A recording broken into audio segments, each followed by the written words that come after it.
What am I doing? Looking at my notes. Where are they? Find the notes. Oh, wait. Welcome to Our McWorld. I'm Mallory. I'm Courtney. And today we're talking Buffy for the last time. Well, probably not for the last time ever on this channel, but the last Buffy video. Yeah. Specifically about Buffy. Right. Because we're talking about season 7, which is the final season. Wow. Now, there are comic books, technically a season 8, but we haven't read those. Probably aren't gonna. No. I think, I don't know, I won't say I'll never read them, but I think to me it just feels like season 7 was a good ending. Yeah. And that's what I want to go with. Although, I will say, I bought this book the other day that I found about Willow's daughter. Hey. And I do intend to read that, but I haven't read it yet. But anyway. I guess that's where we go from here. It is where we go from here. Where do we go? Last we left Buffy and crew, Willow nearly destroyed the world. Yep. But Xander stopped her. So Xander saved the world. And with Giles' help. Kind of. Because Giles gave Willow the magic. Like put the light magic in her or whatever he did. Yeah, so she could feel her feels. Yeah. And Buffy and Dawn kind of came to a new understanding that Dawn's not a kid anymore. And Buffy's finally, kind of coming out the other side of her depression. Yeah. So they're ready to start anew. And Anya's a vengeance demon again, but also she's helping out, so. Yeah. And Spike got his soul back. Oh, dip. What will happen next? A bunch of craziness. True. Zombie ghosts. That's what will happen next, because that's what happened in the first episode. They're reopening Sunnydale High School. Yes. In the same spot. Directly over the Hellmouth. Why not? Like the old school was. Yeah. Because if you will recall, back at the end of season 3, it got blown up. So where have the students been going since then? Don't know. It's a good question. But not to that particular location. Yeah.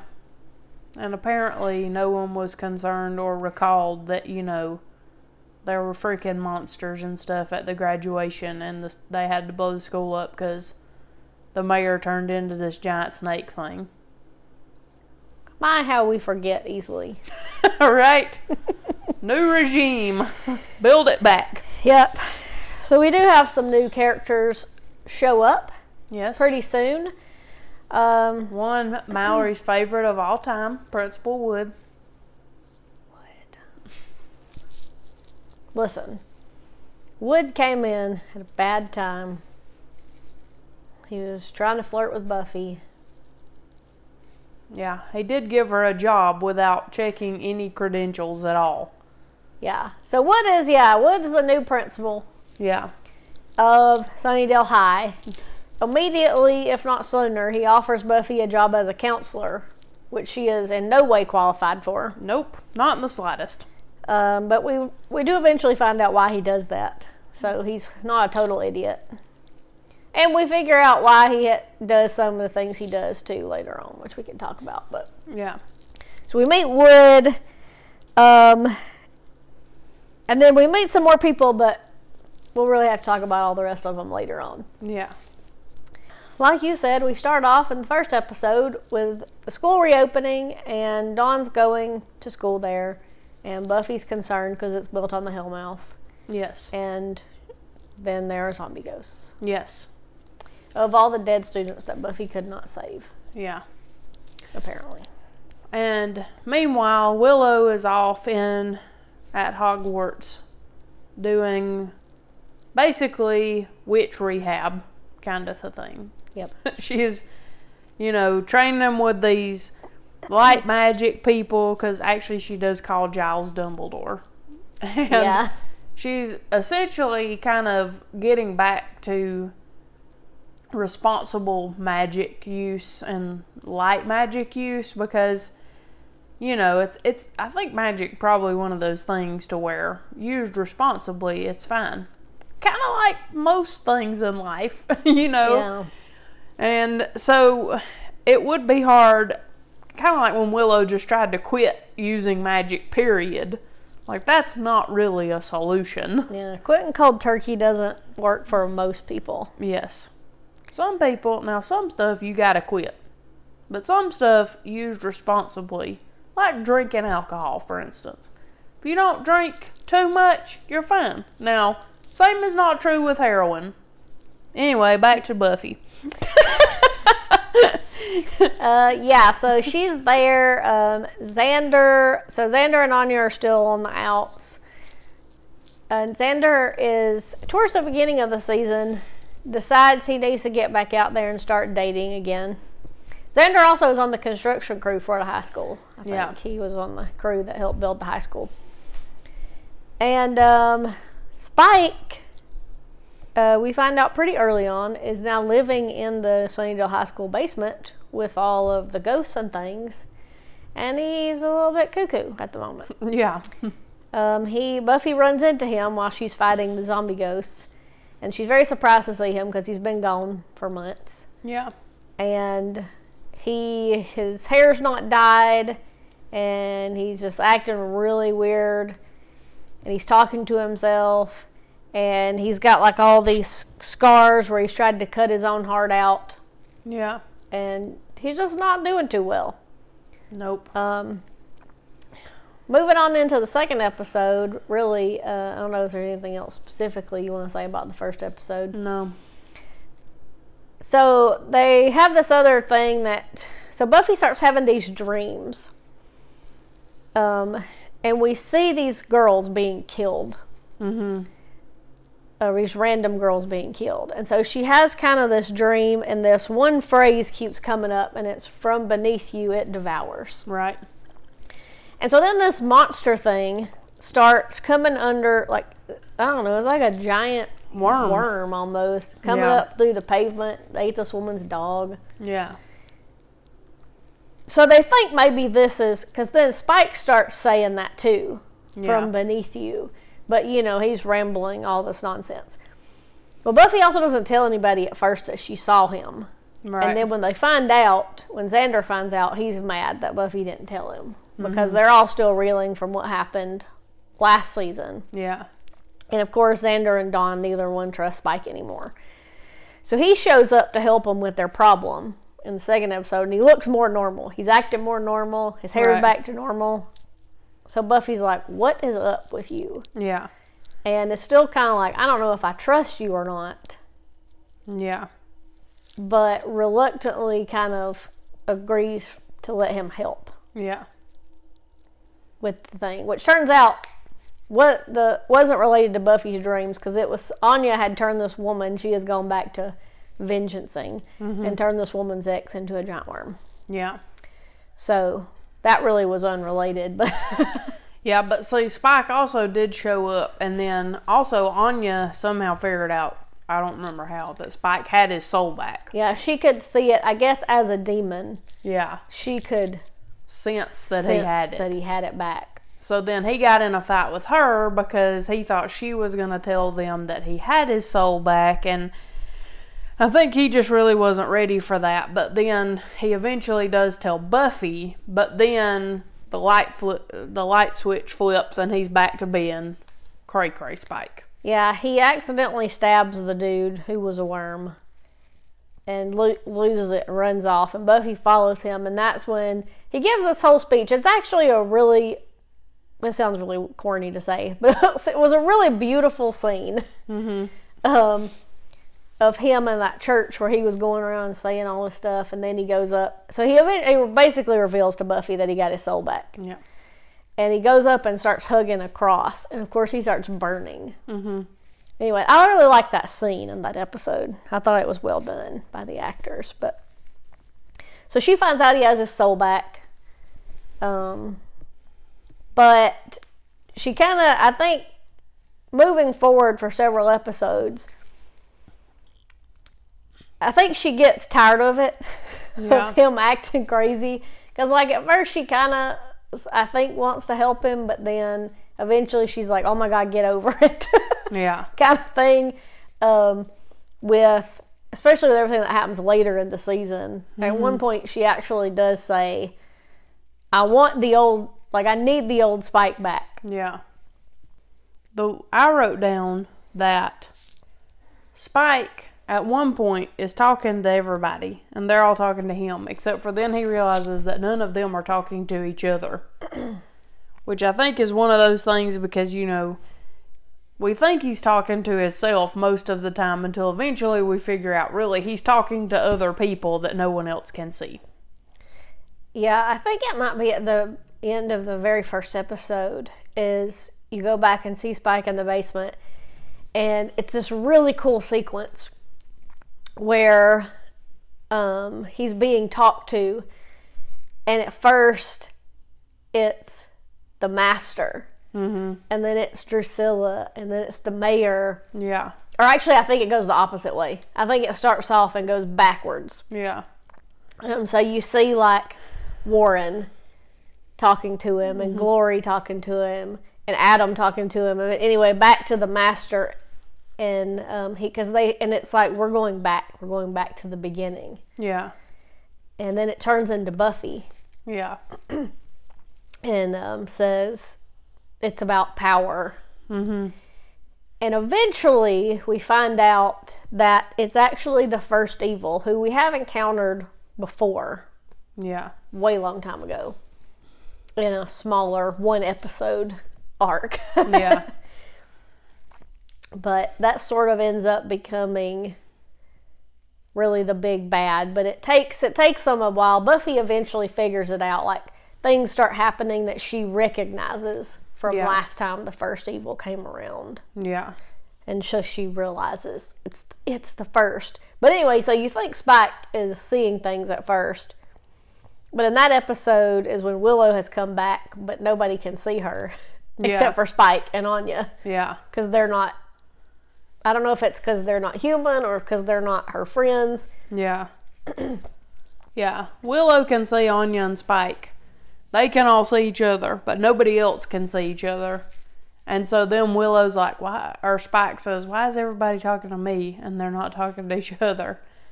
And so then they kind of start, I think that's when they start realizing that, like, there's more at play here. And realizing that Spike's not just talking to himself out of his own crazy head. Also, at some point, Alexandra Breckenridge turned up as Dawn's friend. I wrote that down. Oh, yeah, she's on my list of random celebrity guest star appearances that I make for all the seasons. It was her. So, I don't know if you have anything. Well, the next episode, I believe, was called Help.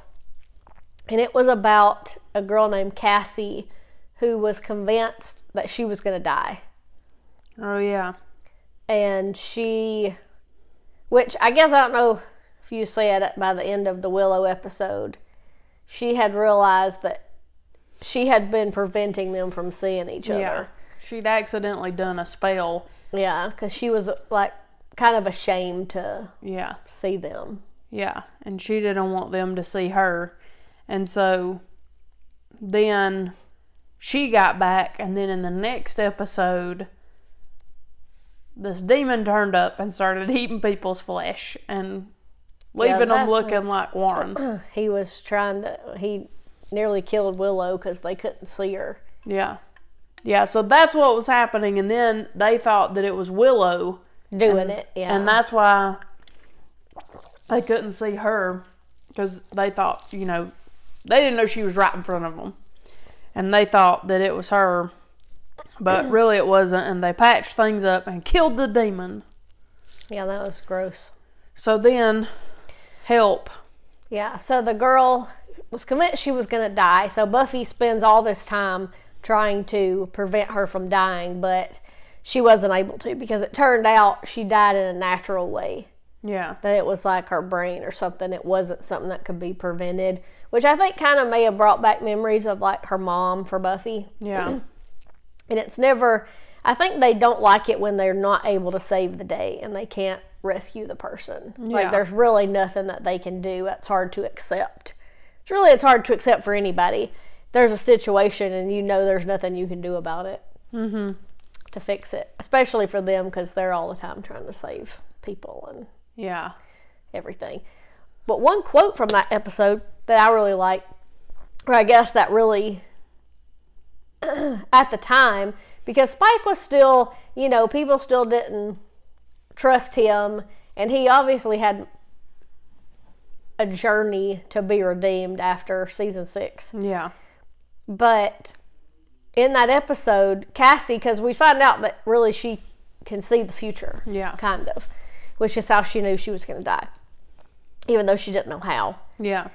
And she told Spike, she'll tell you. Someday she'll tell you. Yeah. And as a audience member and as a Spike fan, I'm like, tell him what? So I spent the whole season like, she gonna tell him, which we do find out. Yeah. In the last episode. I wrote that down too. That one also had guest stars. It had Zachary Ty Bryan from Home Improvement and Rick Gonzalez. So I wrote down, Renee is upset because his bro is joining the Marines. Because clearly I didn't capture what Rick Gonzalez's name was on this show, so I just used his name from Arrow. So, yes, I put that down, and then I just said, I had that quote too, and then, you know, again, Cassie, which I think I saw Cassie, I feel like I saw her in something else recently. Yeah, she was on, oh, well, you don't watch that, never mind. I was going to say, she was on Riverdale. She's been on Riverdale as this, like, meth head, crazy, like, person. But anyway. Well, so yeah, bless her heart. She died anyway, even though Buffy saved her from the demon-worshipping high school boys who were trying to raise a demon to, I don't know why. Idiots. Yeah. I think this episode's when we also meet Amanda. She's another high school student who's a little bit awkward, kind of, but she's also quirky and kind of fun. And she shows up several times. Mm-hmm. She becomes more important in later episodes. But I think that's when we first meet her. Then the next episode, I think, is about Anya. It is. And because Anya is struggling, and she's become a vengeance demon again, but I feel like her heart's just not really in it. And she's still sad about Xander. And now Xander kind of told her off, which in a way I get, because, you know, she was kind of saying, you have no right to tell me, you know, when they come and got, you know, found her about the dude, the worm guy. Right. Where she was like, I'm just doing whatever. And Xander's like, she said, you left me at the altar. And he's kind of like, that excuse is not going to work forever. Yeah. And I'm like, that's true. Like, when somebody does something, for a while, you know, you're hurt. But you can't use that as an excuse. Like, for every single thing. People do that all the time in, you know, in real life about stuff. Like, something happens, and that's their excuse for everything for years and years. I'm like, you can't blame that forever. No. Like, at some point, you are responsible for what you're doing. It has nothing to do with this person anymore. Yeah, exactly. So I'm like, he kind of had a point there of, like, you can't use that forever, like, to do bad things. Like, it's your fault I'm doing this. Right. I'm like, no, it's not. Yeah. Yeah, so in this particular episode, she actually kills a house full of people because the girl was mad at them. It was a frat house, basically. And so the girl had wished that they were all dead, I guess. And so Anya showed up and killed all of them, and then she regretted it. So she struck a deal thinking that she was sacrificing her own life to bring back everybody in the house. But really, that really wasn't the terms of the deal because sneaky demons. So really it ended up that she sacrificed Halfrick in exchange for being able to bring back everybody in the house that she had murdered. Mm-hmm. And then, of course, Buffy shows up to duke it out with Anya because she's killed this whole house full of people. And then Buffy has to have a reckoning of her own because she does stab Anya, and Anya's basically like, I mean, Angel wreaked havoc on like the whole world, and which she did kill Angel, but then Willow did too, and nothing happened to her. Yeah, it's the same. It's kind of like, and I think Xander was saying, "Don't kill her." Yeah, and Buffy's like, I have to. You have to kill her, but after everything Angel did, I mean, she did sort of kill him at the end of season 2. Right. But she was also willing to forgive. Like, the only reason she did is because if she didn't, the world was literally going to end. Right. But she was so willing to forgive him, and they're so willing to forgive Willow. Yeah. But she's not going to forgive Anya just because she's not, you don't maybe love her as much as these people, but like Xander does. Yeah. So it's like somebody does. Just because you don't doesn't mean they deserve to die over. Yeah, it's basically like, this is kind of one of the first instances of this season. And it's probably one of the moments, I bet, that over the course of this season, I bet you probably had a different view rewatching it as an adult than you did when you were younger. But it's one of the first instances where it starts to become clear that it's Buffy's way or the highway. Mm-hmm. And nobody else's opinions matter that much, because, to Buffy's credit, they don't really make good decisions a lot of the time without her, but still, they also matter. They've also gotten you to where you are today. Mm-hmm. So, like, you can't just basically say, do as I say, not as I do, and do as I say, no matter if you disagree. Yeah. So, it's basically do as Buffy says. Yeah. And that's sort of an ongoing thing for a lot of this season. Yeah. But, yeah, they kind of call her out on it a little bit. Yeah, eventually Xander and Anya, and this, a little bit in this one. Yeah. Because she's kind of like, Buffy tries to make the point of, I killed Angel. Yeah. But I'm like, but you didn't want to. Right. And you didn't kill Willow. Right. And she basically tried every way in the world to not kill Angel, too. It's just like you said, the whole world was literally going to end. Otherwise, she was willing to forgive him, even when nobody else was, for killing Miss Calendar. Yeah. So, you kind of have to have a moment where you're like, okay, but now this is somebody I care about. Yeah. So why don't... But now it's just back to, they're a demon, and demons have to die. Yeah.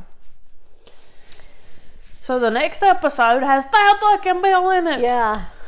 This guy, man, I've seen this guy play so many different roles. It's funny, because I've seen him play, like in this one, he's just kind of a high school jock. Whatever. He's not doing anything nefarious on purpose.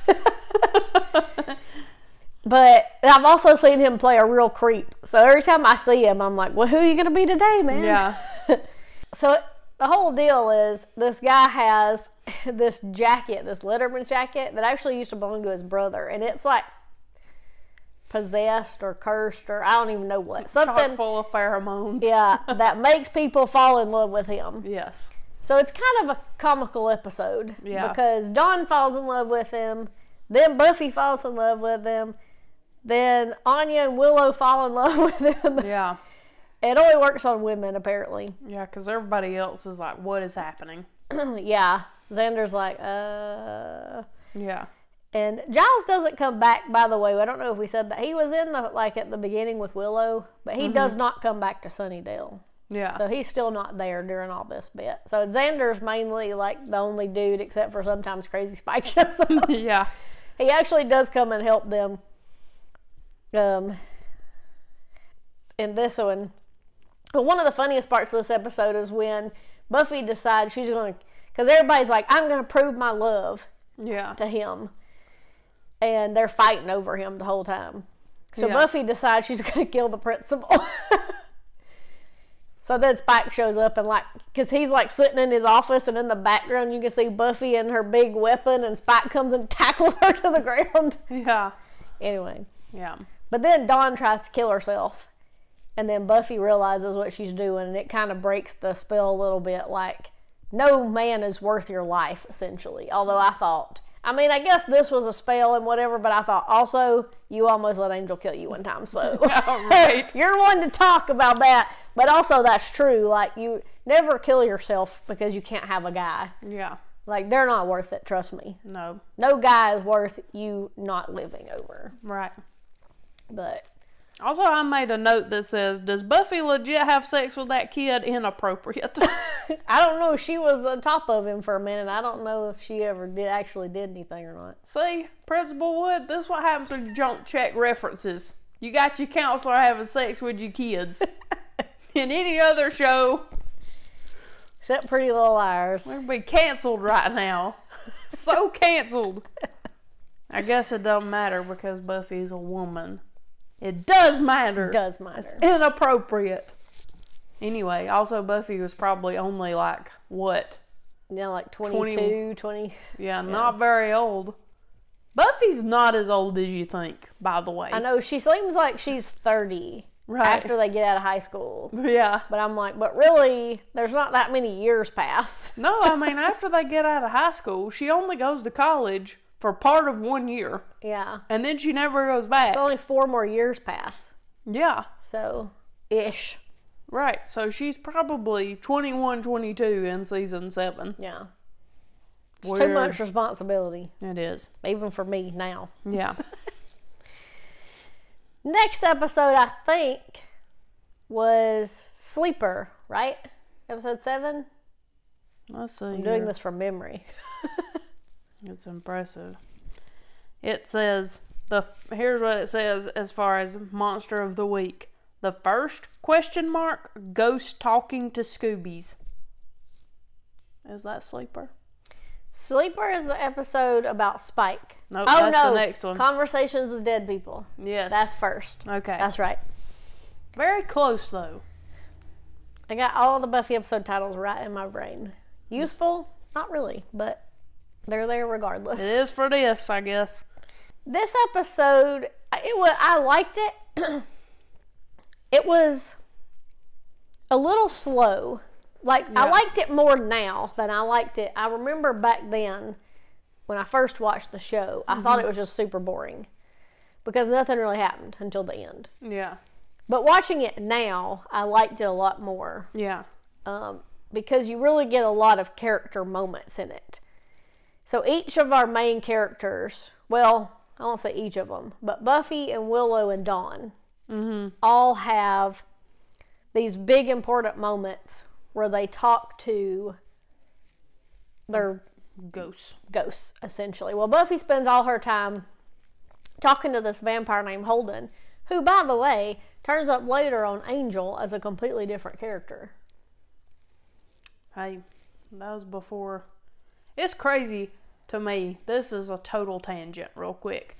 It's really funny if you watch old TV shows, which I watch old TV shows with my parents a lot.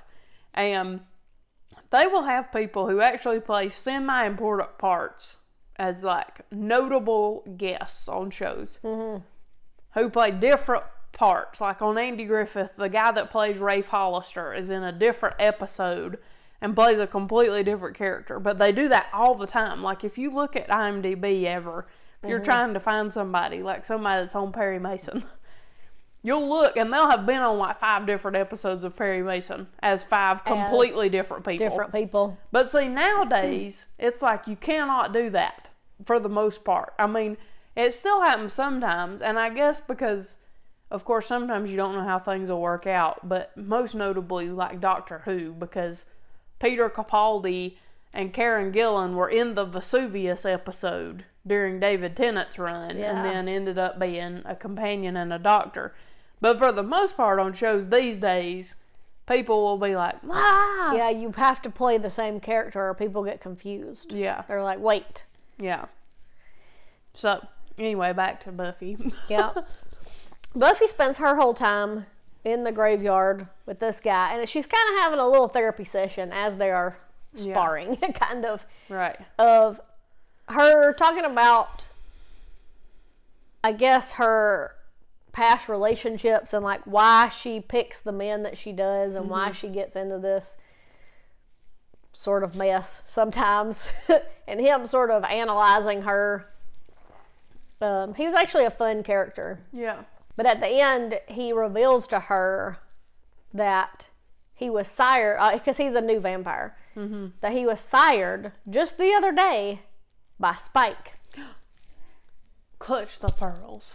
And so Buffy, who now has thought, Spike is like, now he has a soul, he's got it kind of sort of getting better, a little bit less crazy. Right. So now this will lead into a whole new issue with Spike. Yes.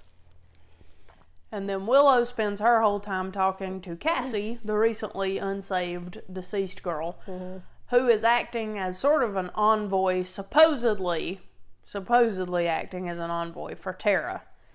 But in the meantime, she tries to convince Willow to kill herself to join Tara, to come be with Tara. And then I think eventually Willow's like, wait a second, this would never happen, And then Dawn similarly spends her time talking to Joyce, who essentially kind of tells her that, like, at the end of the day, Buffy's not going to pick you to save anymore. She'll pick the world over you.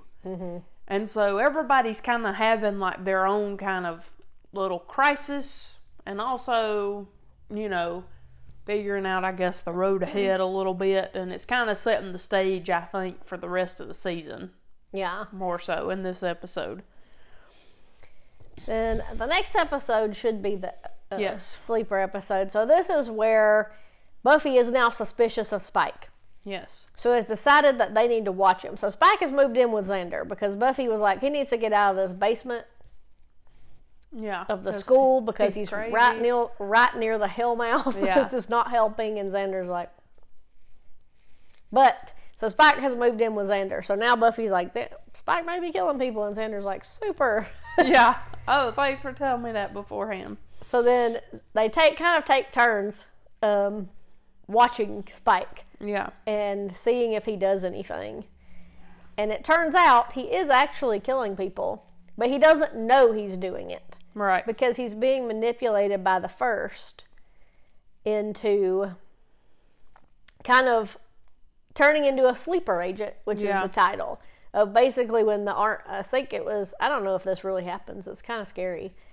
I do feel like mind control and like hypnosis and things like that are real. Like I really feel like, there's so much evidence, I think, that people can be convinced of something. But I don't have a hard time believing that you could brainwash people into doing stuff and then make them forget. Maybe. I think it's real. I definitely think people can be convinced to do stuff.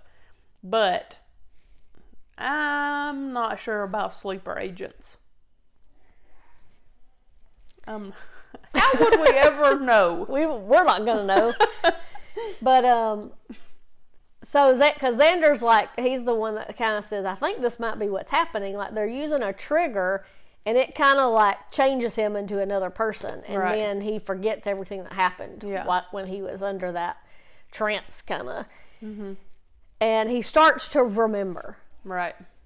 And eventually, at the end, we find out his trigger is actually a song. Yeah. From his childhood, back when his mom was alive, I guess. Yeah. That's turning him like that. And so he asked Buffy to help him. And she agrees to help him. Yeah, because see, when Spike's lucid, his chip still works. Chip? Does he still have a chip? Yes. So his chip still works, and when he hits people, it still hurts him. Like, it still goes off. But so that's why Buffy's super confused about how he could, like, create a whole vampire. Because, he just shouldn't have been able to because he's physically in so much pain. But turns out the trigger also blocks the chip signal. So in the next episode, they have Spike tied up. Oh, well, I guess this is also important. I think this might happen in the previous episodes. Andrew is back. Andrew and Jonathan have come back to Sunnydale. Yeah, I have that in my notes. Here's what I put. You want to hear it? Jonathan and the other one return.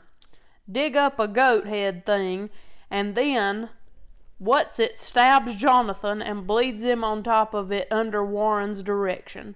Jonathan wanted to return and try to get in with the Scoobies. Andrew! His name is Andrew. That's literally what I wrote. You should have put Tucker's brother. Yes. So, yeah. The first starts manipulating Andrew. Yes. Into finally killing Jonathan. Yes. To open a seal. But I guess poor Jonathan's little tiny body doesn't have enough blood in it or something. It did not. To open the seal. And so then Andrew's very remorseful at having killed his last remaining friend. Yeah. So he goes to buy all this blood from the butcher and runs into Willow. But of course he doesn't know Willow is rehabilitated. So he's like, oh my gosh. So then Willow like pretends to be evil. Yes. And takes Andrew back to the house.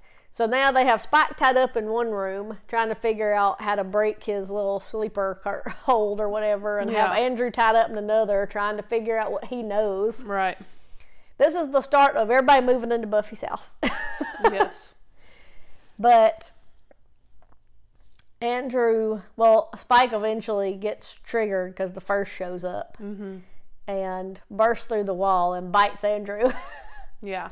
Because turns out the first really, for the most part, takes the form of Buffy when it comes to Spike. And really, she's been telling him to kill people. The first as Buffy.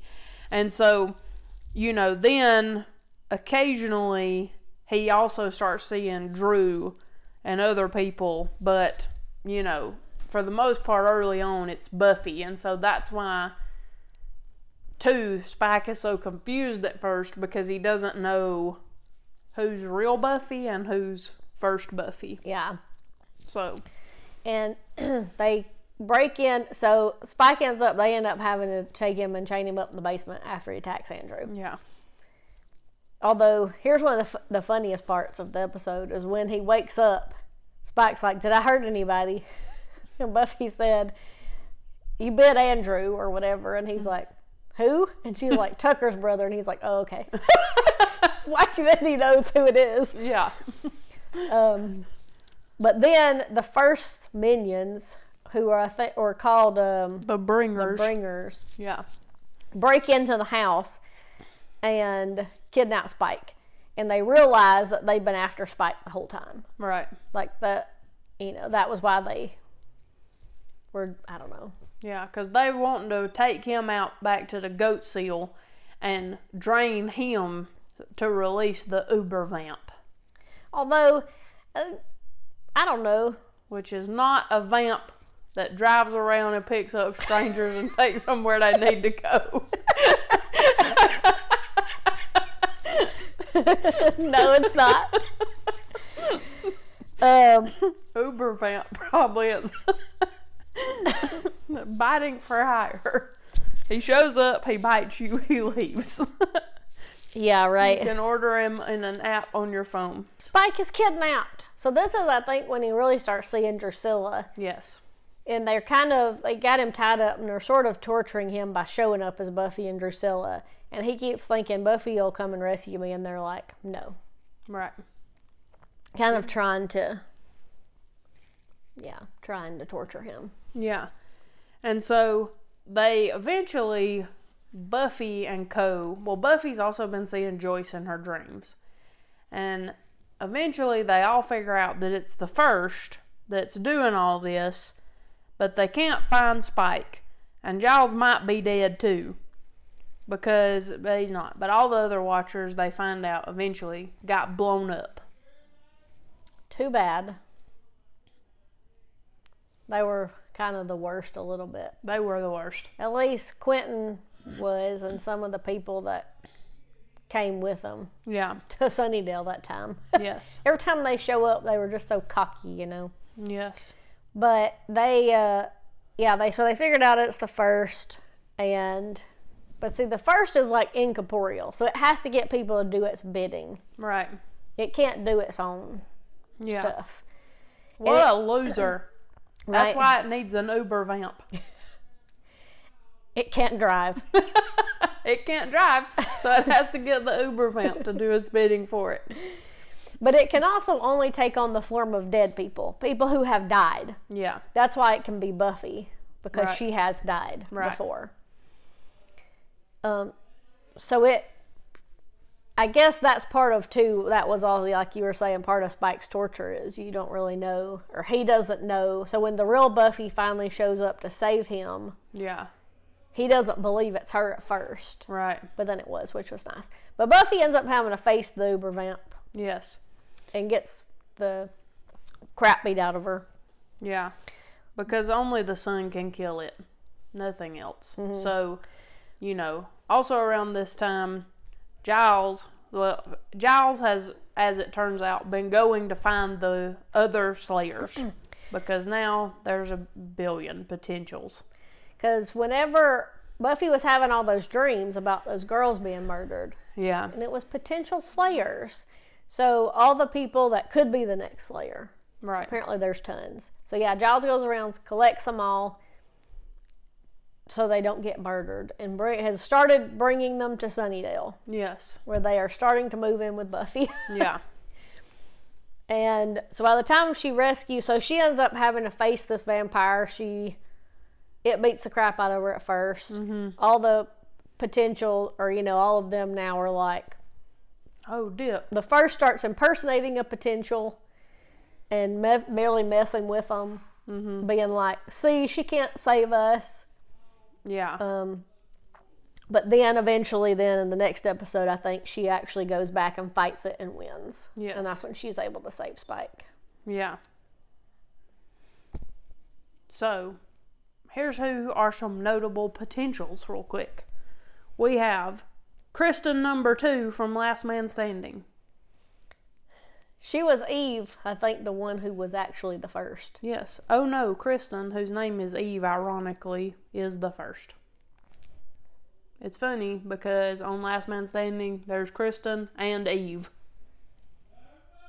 Also, Eve was the first woman. Yeah. Ooh.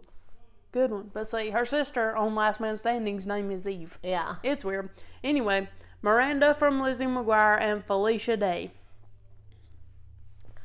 Notable Chloe potentials. and Vi. Yes. So, then we find out, like you said, that Kristen, who is Eve, is the first. Yep. Trickiness. Then there's an episode called Potential, which back when I was recording Buffy on tape, I had every episode recorded on a tape, and I lent the tape to somebody, and the episode Potential got recorded over by Family Feud. Remember when we were talking about how you're not going to blame everything that happens on this one thing, and like eventually you have to get over it and all that stuff? There are exceptions to every rule. Yeah, like how in these episodes they keep acting like how Buffy's death will create a new Slayer. Exception to the previous rule, which was that only the Slayer of record, which is what I call it, death, will create a new Slayer, and that is Faith. Yeah. Because Faith is not dead. So we don't really know why. Yeah. Because they forgot they said all that bullcrap before, and now they're just trying to do all these other episodes. So they're just throwing caution to the wind. Yeah, so really, because when Buffy died before, there was no new Slayer called. Like, when she died the first time, it was Kendra. And then when Kendra died, it was Faith. But when Buffy died the second time, yeah, nobody was there because Faith knew. was the Slayer. So I don't know if that was a writing error. Yes. But, so Buffy's trying to train all these potentials with Spike's help in that episode. Mm-hmm. Trying to teach them to fight, kind of, and introducing them to demons and everything else. But Dawn, meanwhile, they think there's another potential in Sunnydale. So they do a spell, and it hits Dawn. She's standing by the front door, and it kind of hits her, so they think that she's the potential. Yeah. So she spends the episode, well then, she ends up leaving for some reason, I don't know, and she runs into Amanda, the girl we were talking about earlier. in the school. And they end up having to fight these vampires or whatever. And then it turns out actually Amanda was the potential slayer, not Dawn. She happened to be on the other side of the door. Yeah. When Dawn got hit with the spell. So Dawn's kind of down on herself a little bit. And this is another one of those great character moments, I think, for her and Xander. Because Xander gives her kind of this little speech about how special she is. Because he's like, trust me, like, I've been here with this group. And I don't have powers. I'm not super strong. Like, I'm just a regular guy. Like, I know what it's like to sit on the outside and watch these people. Yeah. And I think he actually tells her she's extraordinary. Mm-hmm. And I thought that was really nice. Yeah. Of them, both of them just normal humans. Trying to fight, trying to help without any extra thing to help them, like magic or super strength or whatever. Yep.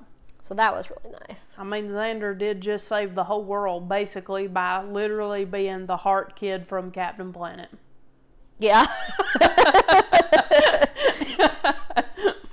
The poor little heart kid from Captain Planet. He had to feel useless.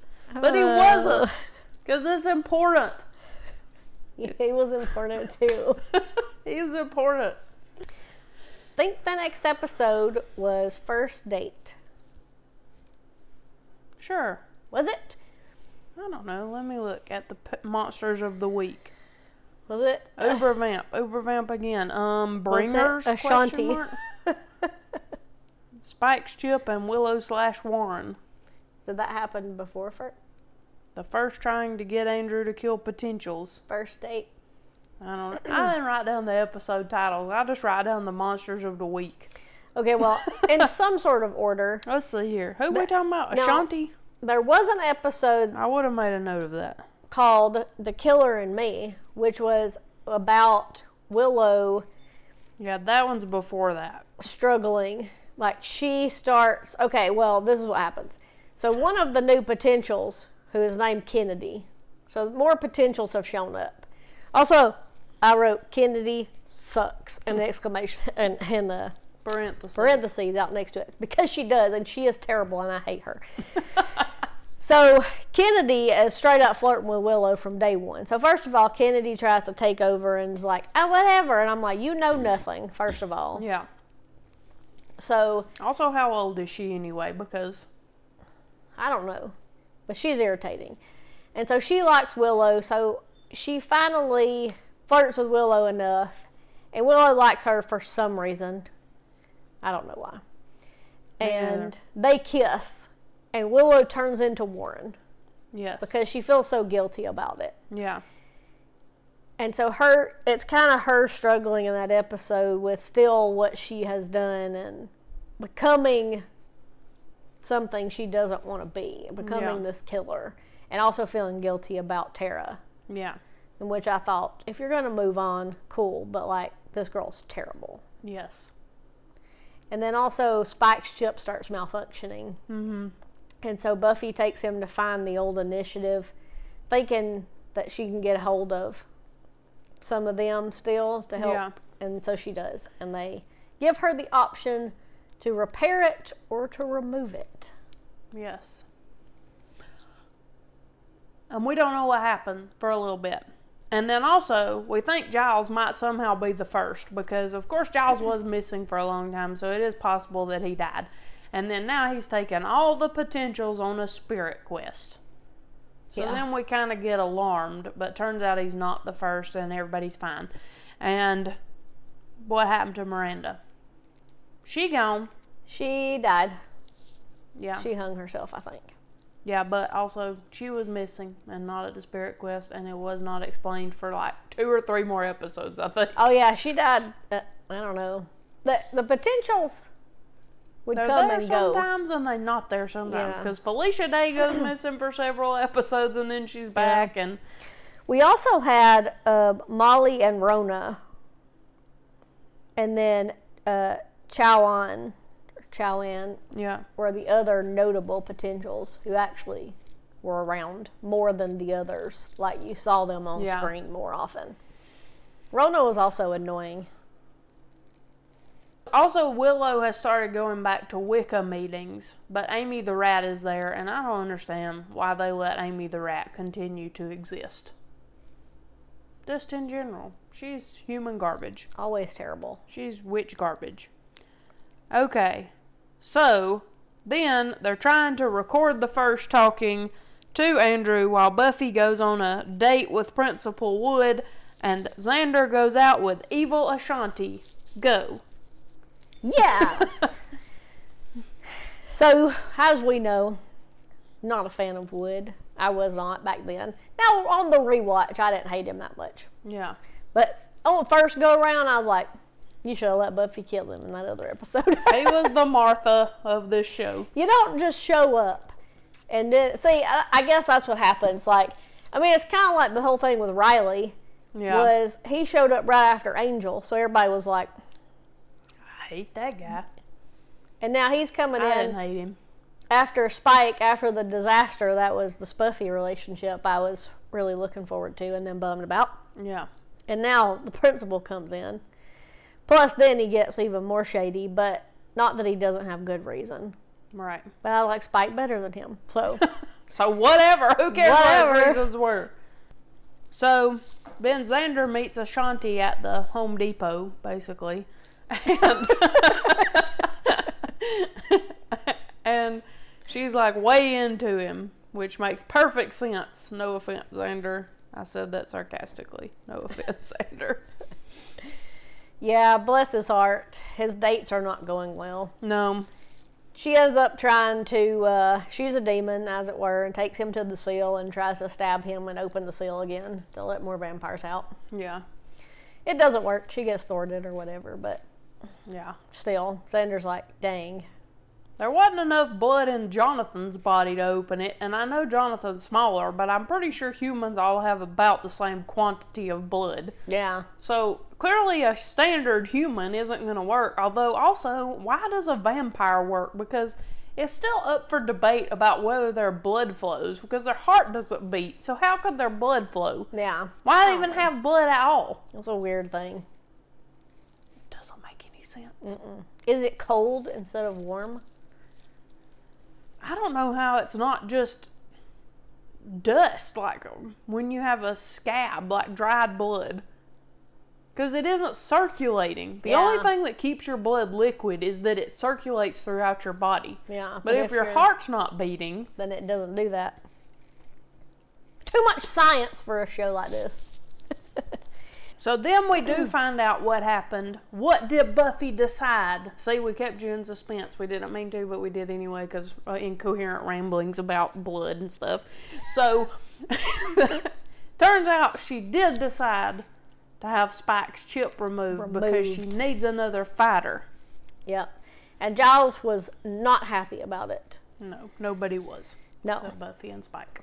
But she trusts him now, and no one else does, I guess. Yeah. So he sort of redeemed himself to Buffy a little bit, I think. But everybody else is still skeptical. Yeah. Which, I get it. So we also discover that Wood has a visit from the first. And we find out, in the episode where they went on the date, and this is where it should have clicked in my brain, and it didn't back then. Mm-hmm. That he tells Buffy the reason he knows, because she catches him, I guess she figures out that he knows about vampires and fighting and whatever, because we had previously seen him, burying a body and stuff, and you're like, what is he doing? His mom was a slayer. Now, logically, if you remembered everything that happened on the show, and you were thinking about how old Wood is, and when did these things happen, you might figure out that his mom was named Nikki Wood, and she was killed in the 70s. Yes, by a vampire. Who looked like Billy Idol. Yep. Turns out, she was one of the slayers that Spike killed. Oh, dear. So the first shows up and tells Wood that Spike killed his mom. So now Wood sets off on a vengeance quest, which, of course, did not make me like him any better. So he decides eventually The odds were stacked against him from the jump. Yeah, but he needs to kill Spike.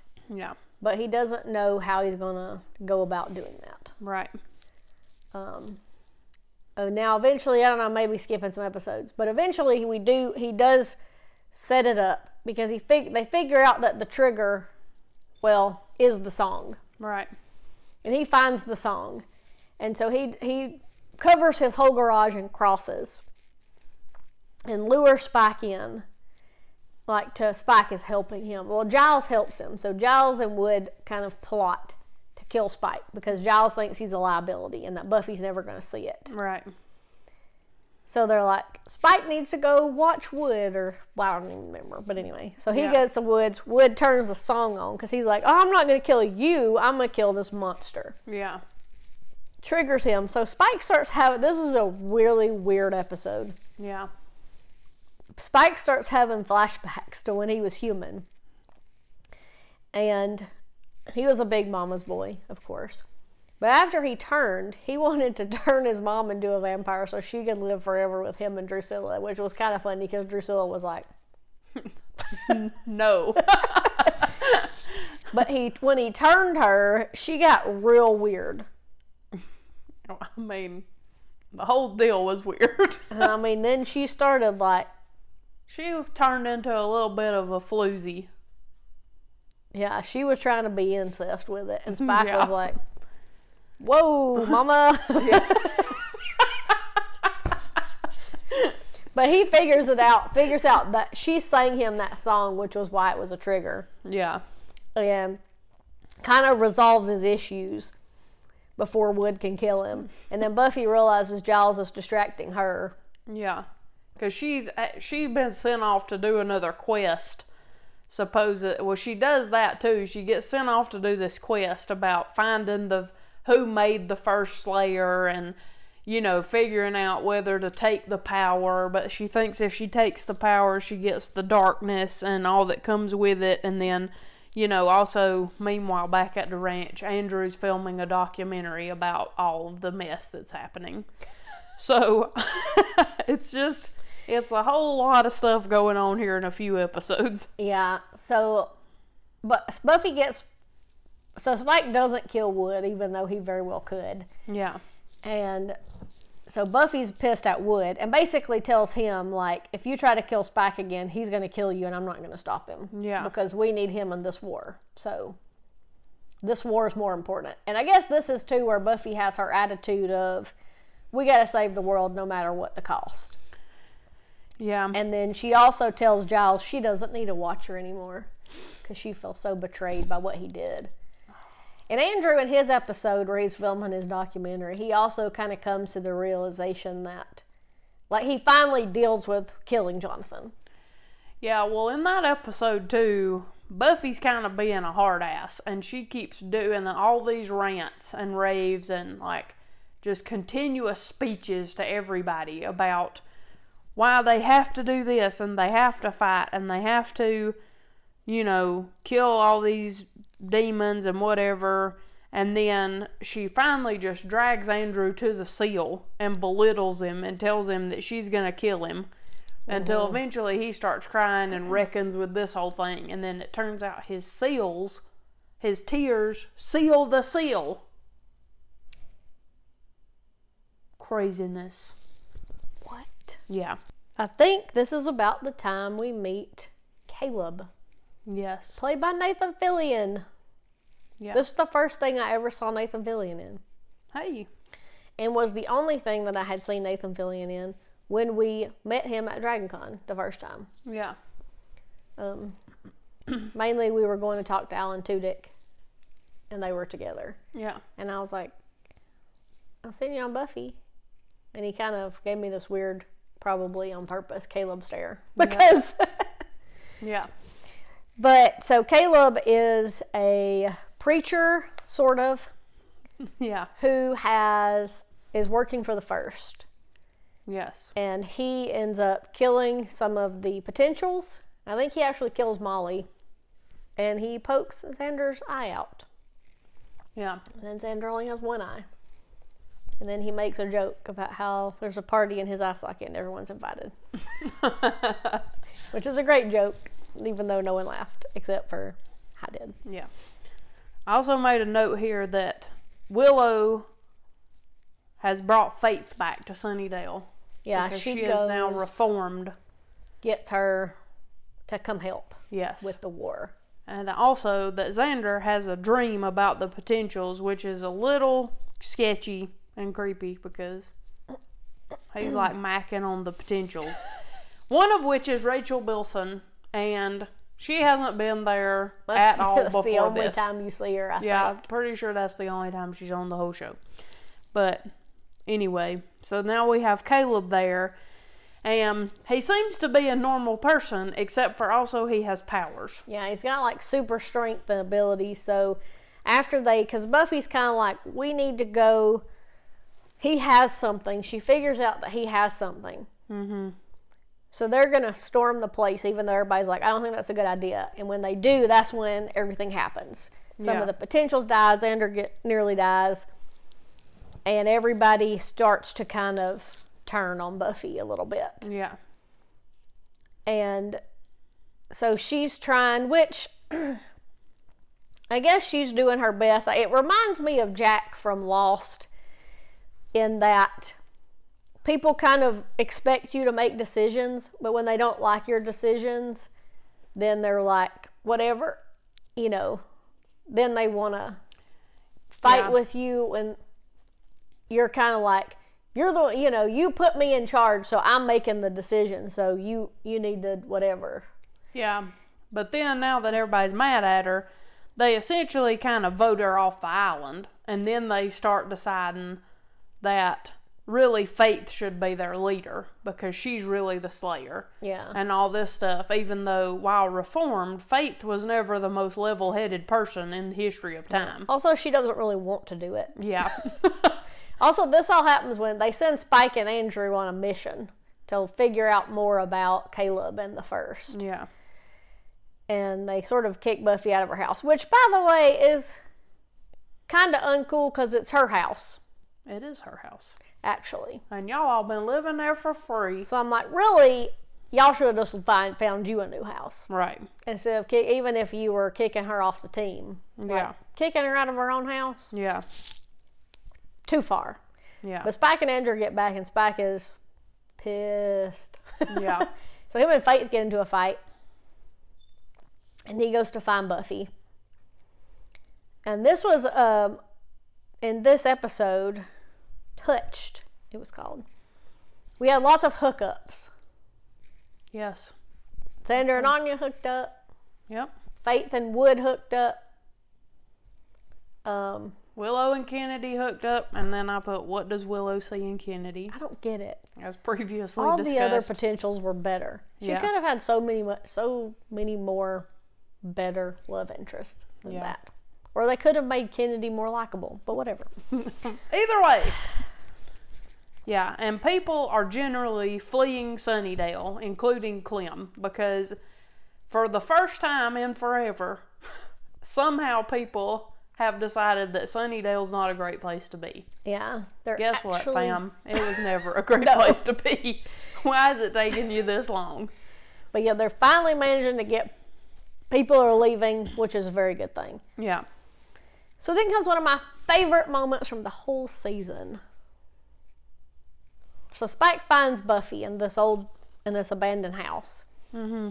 And she's kind of down and out because they've kicked her out. She thinks it's kind of hopeless. Is having a moment, feeling sorry for herself. And Spike gives her the pep talk beyond pep talks. Like, It was one of my favorite speeches. I know the whole thing, but I will not recite it for you right now. But wonders never cease. Right? Some of the best some of the best parts is he kind of tells her that, or he says, 100+ years, there's only one thing I've ever been sure of, you.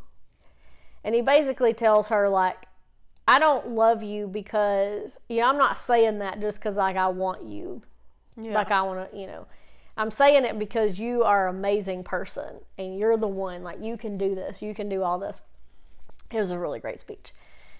And he kind of gives her that confidence to then go and fight Caleb. Yeah. And she goes in and manages to get past him and gets a, like, scythe that is weird because it's like this on one end and a stake on one end, and it's like, apparently, almost it makes it seem like it's like a supernatural weapon, like it was a sword and a stone kind of deal. Yeah, because Caleb's been having the bringers dig it up. Mm-hmm. But then they've kidnapped the bringer to try to, like, do a spell to understand him. And then, of course, meanwhile, Fate's been leading the potentials on these missions, but the one she leads them on, they all get blown up. And if anybody died, evidently they weren't all that important because we don't notice anybody missing. But then they all get in this tunnel. Buffy has pulled the sword from the stone. They are all trapped and being swarmed by uber vamps. Mm-hmm. So, this ain't Sioux Falls, South Dakota, because there are no Ubers to be found there. They are not. So, they getting swarmed by uber vamps, and Buffy shows up and kills Caleb with the scythe and saves the day and beats the uber vamps. She does cut Caleb in half. Yeah. I think she makes a joke. He had to split. Yeah. He had to split. In the one episode, at some point, which I think you kind of mentioned, like, she has kind of decides, or she goes on her little vision quest, mm-hmm. where she sees how these guys, these, like, shamans or something, made the first Slayer. Right. Like, they, like, summoned all this power and put it into this girl. So, moving towards the end, Buffy gets an idea, but you don't realize what it is at first. Yeah. So I guess we should also note Angel comes back. And kisses Buffy. Stupid Angel. And Spike sees it. But then Buffy's like, get out of here and go be the sake up front because I'm in love with Spike, you idiot. Basically. Direct quote. But yeah, he shows up right after she splits Caleb in half, I think. Yeah. But she does, yeah. She kind of says, I'm here to help. And he's like, I got this amulet thing that's supposed to be helpful or something. Yeah. And she's like, actually, I'm going to need you to leave. And he's like, is it about Spike? Because he can smell him or something weird. Mm-hmm. And Buffy's like, that's gross. The smelling thing. Yeah. And then she kind of basically tells Angel, like, I don't know what I want. Like, I'm figuring stuff out. Like, maybe. Yeah. But I'm not committing to anything at this point. Yeah. So Angel leaves. So she goes back and Spike's like has drawn a picture of Angel and put it on a punching bag. Which was funny. Yeah. But then Buffy decides to stay. She wants to stay down there with Spike. And this is kind of, I actually read, this happened, on the first night she was staying down there with him, she's visited by the first as her, as Buffy, who kind of says, is trying to taunt her or whatever. And then the real Buffy's like, we're going to win. Yeah. Like, we're going to win this thing. I know we are. And then she gets her brilliant idea. I think we've worked our way up nearly to the finale. Yes. To the series finale. Yes. Where we find out that Buffy's idea is for Willow to take this magical psi thing and basically undo kind of the rules that were set up by these guys at the beginning. Yeah. And every Slayer who could be a Slayer will be a Slayer. Yes. So there will be tons of Slayers all over the world. Yes. And then Willow goes all light-haired and goddess-like for a little bit because, opposite of Dark Willow. I guess that's the end of her redemption arc. Fully redeemed. And then they realize that they have to use Angel's amulet that he brought to create a champion for them. Yeah. But it needs to be somebody who's not human. Yes. Or more than human. So Buffy gives it to Spike. Yes. To wear. Which is nice. Because I think he's kind of touched by that she thinks him worthy of it, I guess. of wearing it after everything that's happened. I think Spike has finally come full circle too in that redemption of making up for everything that's happened. So then he basically turns into sunlight and kills all the Uber vamps and stuff. Yeah, Buffy decides they're going to go down into the Hellmouth. Yeah. See, I don't really fully understand that plan. Because I don't know. I guess her thought was, we'll all just become slayers and then we can go kill all these Uber vamps, even though there was looked like hundreds or thousands of them. And also they can only be killed by sunlight anyway, so because they were I don't even know, but anyway. There were so many of them. So we lose some people. Amanda gets killed, sadly. Yes. So they leave upstairs, not inside the Hellmouth. They've divided into teams. So Xander's with Dawn, I think. Anya's with Andrew. I think Giles is with Wood, maybe. Mm-hmm. So they're all fighting up here. Well, Wood gets super injured. Anya, sadly, gets killed. Yes. Our first of our main cast casualties of the season. And then when Spike's necklace starts to go off and creates this thing, everything starts falling down. Yeah. So everybody has to run out. Yeah. So Xander doesn't even have time to find Anya. Yeah, which is kind of sad. They all kind of flee and get on this bus and start heading out of town. Yeah, except for Buffy's. So Buffy stays back with Spike and is like, you can still come with us. Mm-hmm. And he's like, no, I have to do this. Yeah. And so this was kind of cool, is she reaches out and takes hold of his hand and their hands catch on fire. Mm-hmm. Which I think was supposed to be symbolic of their relationship. Yeah. But anyway, then she tells him that she loves him. So then we come back to she'll tell you, someday she'll tell you. Yeah. But then he says, no you don't, but thanks for saying it. Yep. Alright, which was Spike. sad. And then Spike turns to dust and Buffy goes and manages to get on the bus. And as all of Sunnydale implodes, because apparently it was built on a system of tunnels and caves easily accessible by every freaking demon that ever shot out of the Hellmouth. Yes. And it just kept creating a vast tunnel system filled with Uber amps that are all now dust and thusly cannot support the weight of the town. Yep. Terrible infrastructure. So it all becomes a giant crater and the Spike knocks down the Sunnydale sign for the last time. Yep.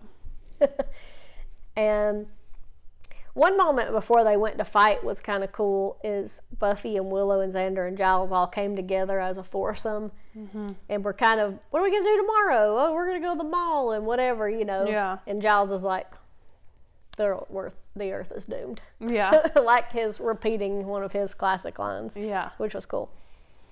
But yeah, so Wood ends up not dying. So really Anya and Spike are the main casualties. And then Amanda, I think, was the other main potential, because unfortunately Kennedy survived. And then Vi and Rona survived, I think. Mm-hmm. But they got off the bus and they were like, now what? Buffy smiles. Yep, and she smiled. Actually, the last thing she ever said was Spike. There you go. Because they were like, what happened? And she said, Spike. I think Dawn had the last word of the whole show, which was, what are we going to do now? I think. Yeah. And yeah, it just zooms in on Buffy smiling. The end. And it was over. Forever. It was over forever. And I was happy. It was bittersweet, which I think it was less impactful losing Spike because we already knew he was going to be on season 5 of Angel. They had already advertised it, which I wish they hadn't done, because I think we already knew when he died that he was going to be on Angel. Yeah. I hate when shows do that in general, because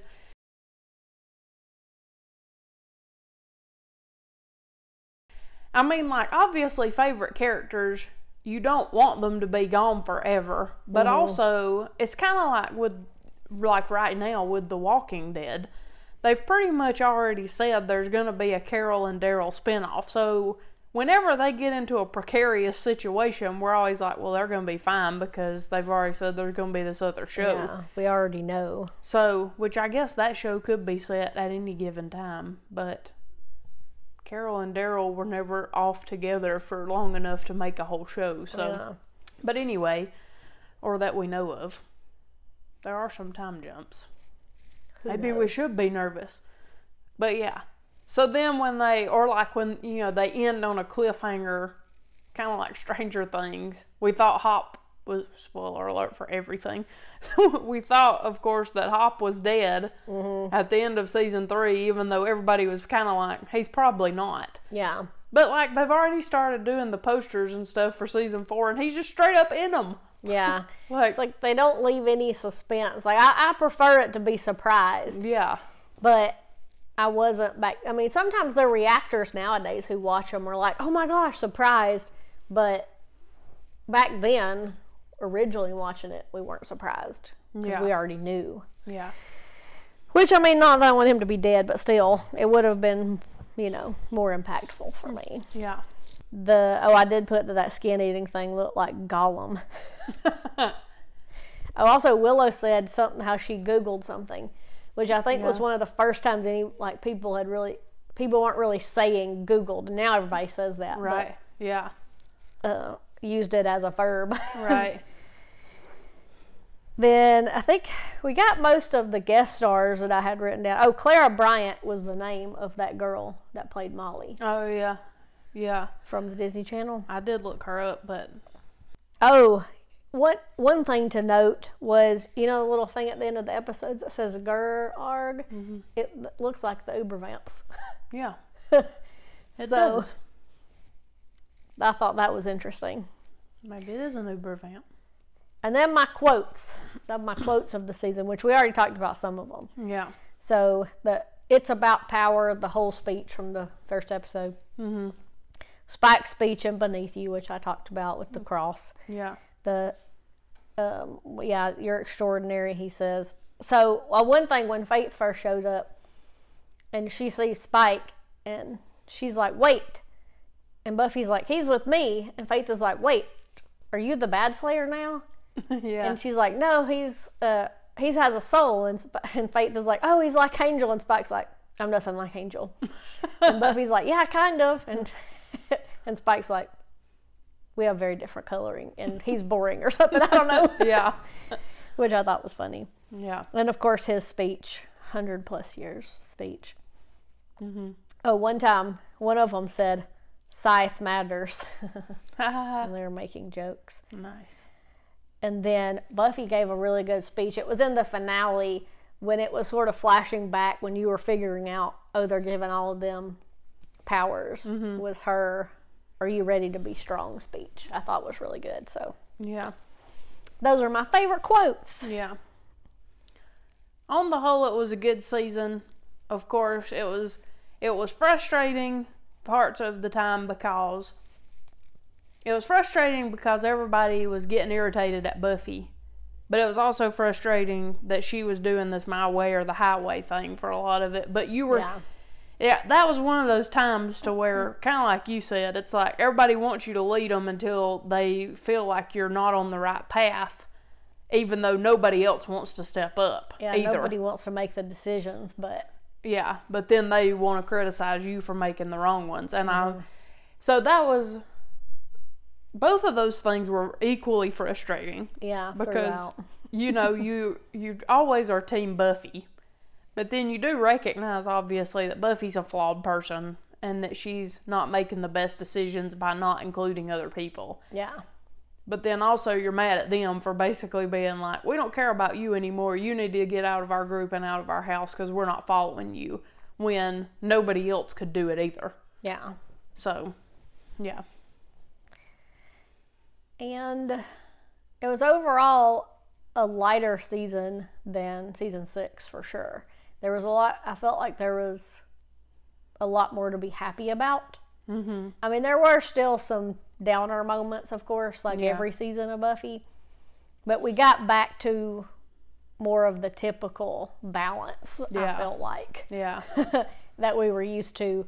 It was kind of felt like everybody had finally grown up and everybody was finally getting to a good place. And by the end of it, even though we lost some characters, it was still a good ending to a show, I thought. The battle's done and we kind of won. Yep. So where do we go from here? That was Buffy season 7. We've done recaps on the other 6 seasons prior to this. All Buffy. Those are on our channel. You can check those out.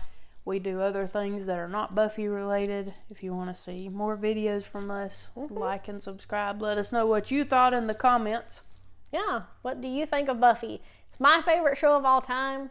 It probably always will be, because I think things that we've talked about this before, that you experience when you're younger, kind of when you're growing up, are the ones that stick with you the most. And I think that's true about this show. Yeah. Because it has its flaws, of course. And now we, have learned more things about Joss Whedon that we did not know back in the day, which is, it's a real bummer to my life, because I always kind of admired him and his work. Yeah. Which I think, now it's more separating the work from the person, because he wasn't the only person who worked on this show and all those other projects. So, even though I don't admire him anymore, I know, and think he might really be a tool in real life, that I still really love this show, and it meant a lot to me growing up, and still even today, watching it as an adult. I think you get a different perspective, but you also get different things out of it than you might have got out of it back then. Yes. So if you love Buffy as much as I do, let me know. Or don't. I don't know. Or don't. I don't care. I don't love Buffy as much as she does, so I'm letting you know. I did really like the show. This is the first time that I've watched every single episode of the show. I've watched episodes here and there. Obviously, some episodes got recorded over by Family Feud, but that was not my fault. It was my fault, but it wasn't my fault, because I set the VCR up ahead of time. VCRs. Scummed by like the two VCR. of the only people that probably even know how to record things on VCRs. Well, I had to teach some of my college dorm mates how to record on a VCR tape one time. Yeah.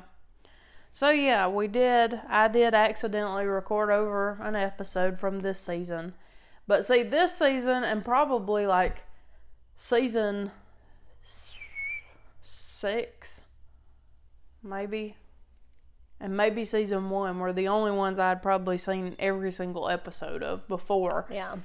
Because at one point I tried to watch it all, and then I quit after like season 1 and maybe season 2. I may have made it 2 seasons, and then I quit and didn't follow up. And so then this time I really committed, even though I had seen season 7 before. I didn't remember a lot of it. I mean, I remember parts of it, but same with season 6, because I think I had watched season 6 also before. Yeah, that was back when we started talking about it more. Yeah. Like every week at school. Yeah. I'd be like, did you watch Buffy this week? Yeah. There were several of us that had started watching it, and also our English teacher. Yeah.